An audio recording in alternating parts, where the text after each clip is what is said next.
सर्वप्रथम मंगलाचरण किया है और पहले ही भागवत के महात्म्य में मंगलाचरण के साथ भगवान के स्वरूप का प्रतिपादन किया है। अब पहले ही श्लोक में भगवान का स्वरूप क्यों बताया? देखो, आप लोग जब अपनी बिटिया का विवाह करते हो, बेटी की शादी करते हो, तो सबसे पहले क्या करते हो? सामने वाले का स्वरूप देखते हो। दिखवा में भी ठीक है कि नहीं है, सबू पहली तो स्वरूप देखो। अब दिखवा में घणो ही चौको हो, दिखवा में घणो ही बढ़िया है, पर काम धाम नहीं करे तो वो बढ़िया का ही काम को, तो आप देखने के बाद उसका काम धंधा भी देखते हो कि कामकाज भी कुछ करता है या दिखने में ही है बस। और दिखने में भी बढ़िया हो और कामकाज भी बढ़िया हो, लेकिन स्वभाव खराब हो तो जिंदगी निकालना बड़ी मुश्किल हो जाती है। तो सबसे पहले आप क्या देखते हो? स्वरूप देखते हो, फिर काम धंधा देखते हो, फिर स्वभाव देखते हो, उसके बाद अपनी बिटिया का हाथ अगले के हाथ में थमाते हो।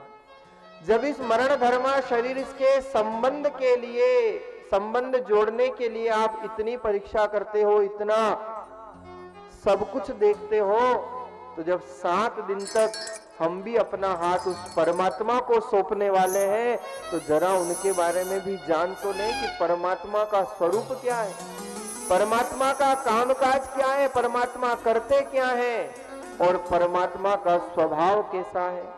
इसलिए भागवत के महात्म्य में सर्वप्रथम पहले ही श्लोक में इन सभी बातों का भागवतकारों ने वर्णन किया है। और गोस्वामी जी महाराज वर्णन करते हैं, क्योंकि जब तक जानोगे नहीं तब तक प्रीति नहीं होगी। और इसलिए गोस्वामी जी महाराज लिखते हैं कि जाने बिनु न होई परतीति,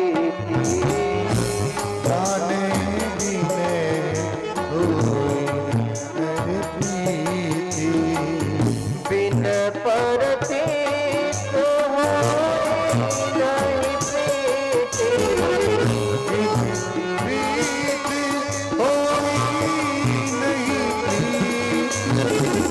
जाने बिनु होई परतीति।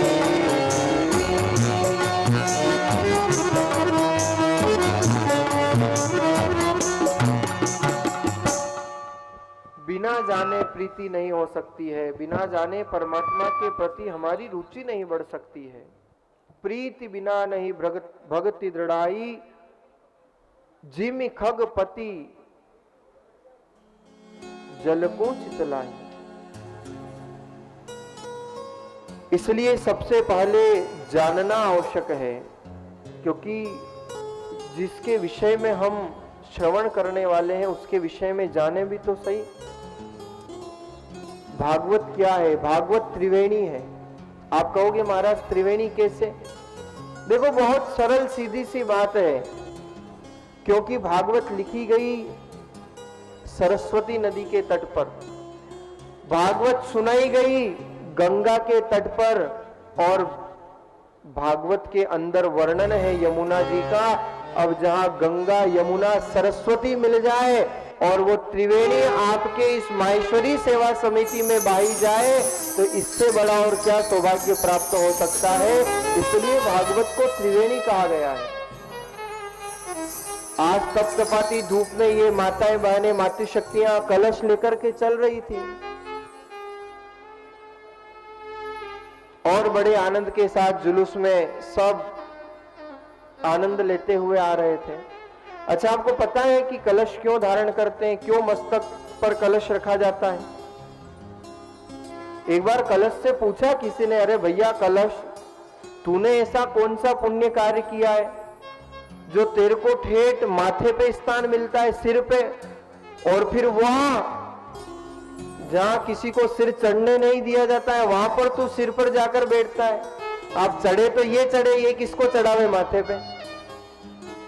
कलश से जब पूछा गया कि भैया ऐसा क्या तूने पुण्य कार्य किया, तो कलश कहता है इतनी आसानी से ये स्थान प्राप्त नहीं हुआ, पैरों से मुझे गुथा गया, धूप में मुझे तपाया गया, अग्नि में मुझे तपाया गया, तब कहीं जाकर के ये स्थान प्राप्त हुआ है। इसलिए कलश की महत्ता है।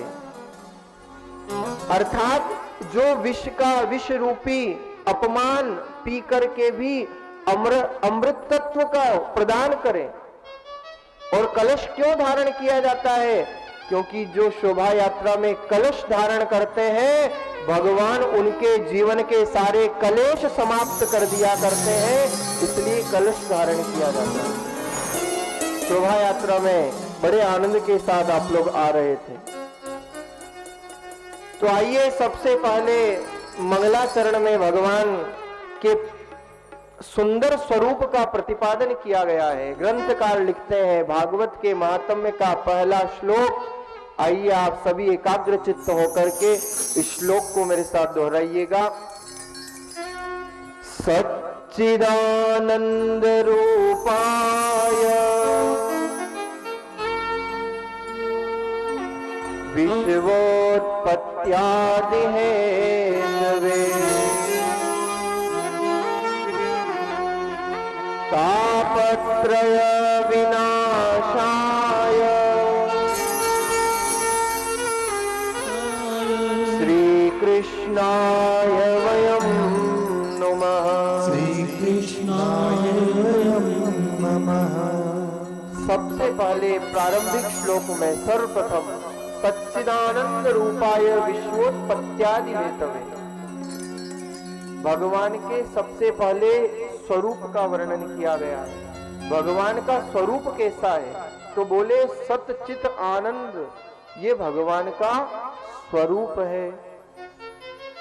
सत अर्थात ना सतो विद्यते भावो, ना भावो विद्यते सतः।